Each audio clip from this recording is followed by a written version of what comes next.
संख्येने, लाखोच्या संख्येने. आणि कोरोना आला तर लिमिट आलं, पण सेवा सुरू आहे. आनंद आहे, पण एक कबीर महाराजांचा दोहा ऐका, सेवा सेवा सेवा सेवा सब करते हैं लेकिन थोड़ा थोड़ा फेर पडता है. तो फरक आजच्या दिवशी जर आपल्या लक्षात आला कोरोनाच्या काळात तर आपला उद्धार, आणि जर तो शब्द जर आपल्या लक्षामध्ये आला नाही तर जाऊ आपल्याला पाहिजे.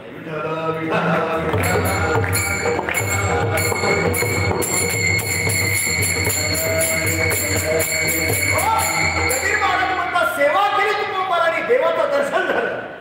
सेवा ज्ञानोबाने केली, देवाचं दर्शन झालं. नामदेवाने सेवा केली, देवाचं दर्शन झालं. नाथबाबाने सेवा केली, देवाचं दर्शन झालं.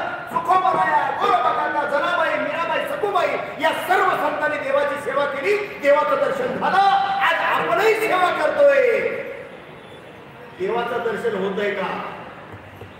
आणि देवाचं दर्शन होण्याकरताच हा मनुष्य देह, देवाची सेवा करण्याकरताच हा मनुष्य देह भगवंताने निर्माण केला. पण कबीर महाराज म्हणतात, सेवा तुम्ही करता, सेवा संतांनी केली, सब करते हैं लेकिन थोडा थोडा फेर पडता. मला माझ्या समर्थ सद्गुरू सुखदानंद विभाग बाबाची आठवण होती आजच्या प्रसंगी. त्यांनी एक दिलेला दृष्टांत तुमच्या लक्षात आणून देतो. सब करते लेकिन थोडा थोडा फेर पडता है. पूर्वी खेड्या विभागामध्ये मोठमोठे नद्या, तलाव, धरणं भरलेली असायची पाण्याने, आणि त्या ठिकाणी मासा पकडण्याकरता बैससरा नावाचा पक्षी असा वर आकाशामध्ये जायचा. आता जर तुम्ही शेतकरी असाल किंवा तुम्ही जर पाहिला असेल तुमच्या लक्षामध्ये, आणि मला वाटतं माझे जे साथीदार आहे ते बहुतेक शेतकरीच असावेत.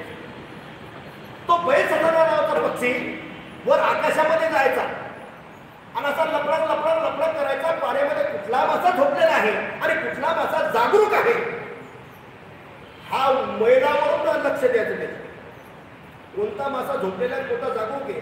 ज्या क्षणी झोपलेला मासा त्याच्या दृष्टीला आला की तो झडप घ्यायचा, मासा पकडायचा आणि काठावर येऊन त्याचं भोजन करायचं.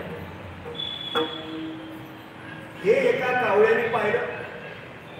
आपला भावबान वर आकाशामध्ये जातो, लपडण लपडण करतो, उडी घेतो, मासा पकडतो, काठावर येऊन खातो, आणि आपलं तर आयुष्य म्हणजे शेराचे किडे खाता खाता चाललंय. आपण याच्यासारखं केलं तर कोणी ठरवलंय? हे तुमच्या ध्यानात ठेवा. सब करते हैं लेकिन थोडा थोडा फेर पडता है, हे तुमच्या लक्षात आणून देण्याकरता दुर्बळता आहे. कावळ्याने विचार केला, याच्यासारखं आपण केलं तर, यांनी पांढरे कपडे घातले, आपण घातले तर, त्याने फेटा बांधला, आपण बांधला तर, म्हणजे त्याच्यासारखं फक्त केलं तर. महाराज, त्या कावळ्याला विचार करायला पाहिजे होता, कुणाला विचारायला पाहिजे होतं, चौकशी करायला पाहिजे होती, पण त्याने चौकशी न करता त्याच्यासारखं करायला गेलं. गेलं वर आकाशामध्ये लपडा लपडा केलं. पण कोणता मासा जागरूक आहे, कोणता मासा झोपलेला आहे हे याला दृष्टी आहे का? याला ती दृष्टी नाही, पण हा त्याच्यासारखं करायला गेला. मामा वर आकाशामध्ये गेल्यानंतर झोपलेला मासा त्याला कळला नाही, कोणता जागा काही कळलं नाही, पण गेली ना उडी सोडून. जसा खाली आला तसा खाली होता काळा त्या नदीतला खडक. त्या खडकावर चोच आदळली, 2 तुकडे झाले, रक्त बंबाळ झाला, आणि आता मरतो की काय म्हणून वर निघण्याचा प्रयत्न करतोय. आणि वर येता येता पाहतो तर त्या नदीतलं शेवाळ त्याच्या मानगुटीमध्ये अडकलं. धावा, मला सोडवा, अरे मी मरतो. भावपत होते त्याचे सगळे मित्रमंडळी झाडावर, अरे मी मरतो, मला वाचवा.